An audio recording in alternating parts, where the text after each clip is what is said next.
ऐका, आम्हाला आत बोलू देत नाही असं आम्ही कधीच बोललो नाही की तुम्ही बोलू देत नाही.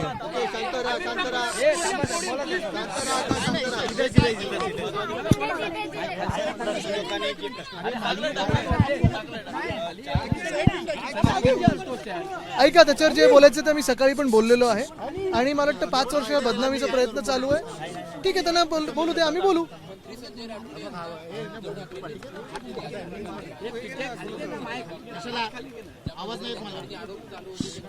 मग त्यांनी आरोप लावलेले खोटे होते का किंवा मंत्रिपदांना आम्ही तर काढलं होतं ना, त्यांनी तर मंत्रिपद दिलं त्यांना परत. They've tried to, a lot of people have tried to defame me for the last 5 years. If it's in court, we will speak in court. Why do you say only 5 years? But we have exposed the government in this one session itself. If you see, in the past one session, we have exposed the government on the budget and the false promises it made to the people of Maharashtra. We have exposed the BJP's fake Hindutva.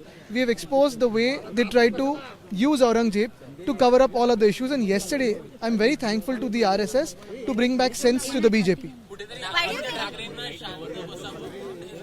असं वाटतं का तुम्हाला बसणार? चला आरामात आरामात. उदय दादा चला. उदय दादा कदाचित बघा, बदनामी प्रयत्न करतील. त्याचा एक फोटो घेतला पाहिजे. माईक लागेल, माईक लागेल. थांबा थांबा थांबा.